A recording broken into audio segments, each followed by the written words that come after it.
Hi, ako nga pala si Ricardo Timonio, pero pwede nyo naman akong tawagin Kimchi. Ang aking pamagat ay nabubulok na pangako. Sabi mo, hindi kita iiwan.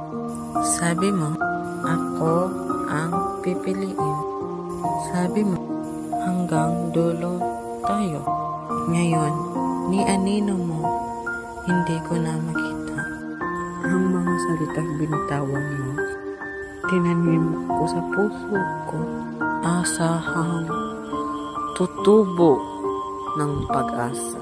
Ngunit ang sumibol ay kirot at ang mga bulaklak naging mga sugat. Nabubulok na ang mga pangako mo, amoy panining lang, amoy katapusan. Ang bawat mahal kita mo noon, parang prutas na iningatan ko. Ngayon, nilalangaw ng panghihinayang. Hindi ko na kayang alagaan ang mga salitang wala ng ugat. Kaya heto ako, nililibing ang lahat kasama ng mga alaala mong noong unay langit.